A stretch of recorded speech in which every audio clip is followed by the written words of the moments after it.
Welcome back my YouTube channel. ಎಲ್ಲರೂ ಹೇಗಿದ್ದೀರಾ? ನಾನಂತೂ ತುಂಬ ಚೆನ್ನಾಗಿದ್ದೀನಿ. ಬೆಳಿಗ್ಗೆ ದೇವಸ್ಥಾನಕ್ಕೆಲ್ಲ ಹೋಗಿದ್ದೀನಲ್ಲ, ಇಡಗುಂಜಿಗೆ ಸೋಟಿಗೆ ದೇವಸ್ಥಾನಕ್ಕೆ ಹೋಗಿ ಬರೋ ಅಷ್ಟಿಗೆ ನಮ್ಮ ಮನೆಗೆ ಕೇಕೆಲ್ಲ ತಂದು ರೆಡಿ ಮಾಡಿಟ್ಟಿದ್ರು. ಮದುವೆ ದಿನ ಆಗಿತ್ತಲ್ವ, ಅದಕ್ಕೇ ಬೆಳಿಗ್ಗೆ ಸುಮ್ಮನೆ ಇದ್ರು, ಏನೋ ಮಾಡಿಲ್ಲಾಗಿತ್ತು. ದೇವಸ್ಥಾನಕ್ಕೆ ಹೋಗ್ಬರೋ ಕೇಕೆಲ್ಲ ತಂದು ಎಲ್ಲ ಇಟ್ಟಿದ್ರು. ನನಗಂತೂ ತುಂಬ ಖುಷಿ ಆಯಿತು. ನಾನು ಅಂದ್ಕೊಂಡಿಲ್ಲ ಆಗಿತ್ತು ಇವರೆಲ್ಲ ಕೇಕೆಲ್ಲ ತರ್ತಾರೆ ಅಂತ, ಗೊತ್ತಿಲ್ಲ ಇತ್ತು. ನಮ್ಮ ಅಕ್ಕನ ಮಕ್ಕಳು, ಅಕ್ಕನ ಮಗ ಎಲ್ಲರೂ ಸೇರಿ ಮಾಡಿದರು. ನನಗಂತೂ ಈ ಸರಿಗೆ ಮದುವೆ ದಿನ ತುಂಬ ಸ್ಪೆಷಲ್ ಅಂತ ಅನಿಸ್ತು.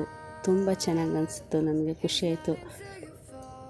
ಇವತ್ತು ಫುಲ್ಲು ಮಕ್ಕಳಿಗೂ ತುಂಬ ಖುಷಿಯಾಯಿತು, ನನಗೂ ಖುಷಿಯಾಯಿತು. ನಮ್ಮಮ್ಮ, ನಮ್ಮ ಮನೆಗೆಲ್ಲರೂ ಅಲ್ಲೇ ಇದ್ದರು, ತುಂಬ ಖುಷಿಯಾಯಿತು.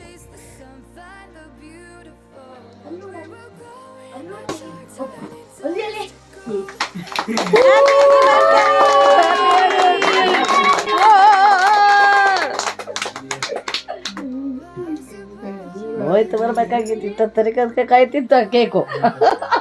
Happy anniversary.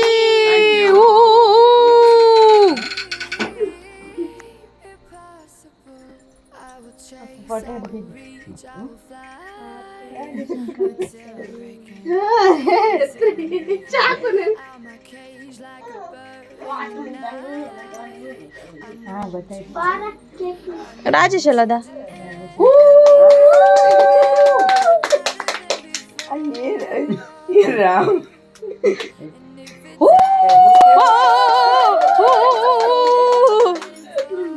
ನಮ್ದು ಅದೇ ಅಯ್ಯ ಅಯ್ಯ ಹೋಗ್ರ ಮಕ್ಕಳ. ದೊಡ್ಡ ಮಗಳು ಅಲ್ಲಿ ಕೂತಾಳಲ್ಲ ಮೇಲೆ.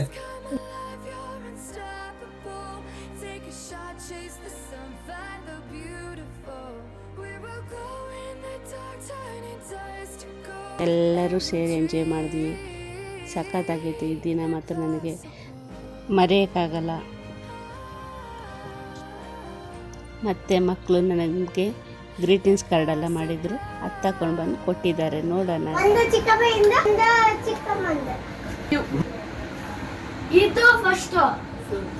ನಿಮ್ದೆಲ್ಲ ಎಲ್ಲಾಯ್ತು ಎಂತ ಕೊಟ್ಟ? ಚಿಕ್ಕಪ್ಪಮ್ಮ, ಚಿಕ್ಕಪ್ಪಯ್ಯ ಪಯ್ಯ ಚಿಕ್ಕಿಯಪ್ಪ. What are you doing? ಇನ್ನೊಂದೇನಿದು? ಇನ್ ಪ್ರಿಂಟ್ ಇದೇನು? ವಿಶು ವೆಡ್ಡಿಂಗ್ ಚಿಕ್ಕಪ್ಪಯ್ಯ, ಚಿಕ್ಕಮ್ಮ, ಗುಡ್. ಅಮ್ಮ, ಅಪ್ಪ, ಅಮ್ಮ. ತುಂಬ ಚೆನ್ನಾಗಿ ಗ್ರೀಟಿಂಗ್ಸ್ ಕಾರ್ಡೆಲ್ಲ ಮಾಡಿದರು ಮಕ್ಕಳು. ಅವರು ಮುದ್ದಾದ ಕೈಯಿಂದ ಬರೆದ್ಬಿಟ್ಟು ಕೊಟ್ಟಿದ್ದರು. ತುಂಬ ಚೆನ್ನಾಗಿ ಅನಿಸ್ತು. ಡ್ರಾಯಿಂಗೆಲ್ಲ ಮಾಡಿದರು. ಬೆಳಗಿಂದ ಕಷ್ಟಪಟ್ಟು ಎಲ್ಲ ಮಾಡಿದ್ದಾರೆ. ಎಲ್ಲ ಡ್ರಾಯಿಂಗೆಲ್ಲ ಬಿಡಿಸ್ತಾಯಿದ್ರು. ಬೆಳಿಗ್ಗೆ ಕೇಳಿದ್ರೆ ಇಲ್ಲ ಸುಮ್ಮನೆ ಹೋಮ್ವರ್ಕ್ ಬರೀತಿದ್ದೀನಿ ಅಂತ ಹೇಳಿದ್ರು. ನೋಡಿರಿ ಇವಾಗ ಇದೆಲ್ಲ ಮಾಡಿದರು. ತುಂಬ ಚೆನ್ನಾಗಿ ಮಾಡಿದರು ಅವ್ರ ಪುಟಾಣಿ ಕೈಯಿಂದ. ವಿಡಿಯೋ ಇಷ್ಟ ಲೈಕ್ ಮಾಡಿ, ಶೇರ್ ಮಾಡಿ ಆ್ಯಂಡ್ ಕಮೆಂಟ್ ಮಾಡಿ. Thank you for watching. ತುಂಬ ದಿನ ಆದಮೇಲೆ ವಿಡಿಯೋ ಹಾಕಿದ್ದೀನಿ, ಸಾರಿ. ಎಡಿಟ್ ಮಾಡೋಕ್ಕೆ ಟೈಮೇ ಸಿಕ್ಕಿಲ್ಲಾಗಿತ್ತು, ಅದಕ್ಕೆ ತುಂಬ ಲೇಟ್ ಆಗೋಯ್ತು. Okay, bye bye, see you. ಇನ್ನೊಂದು ವಿಡಿಯೋಲಿ ಸಿಗೋಣ.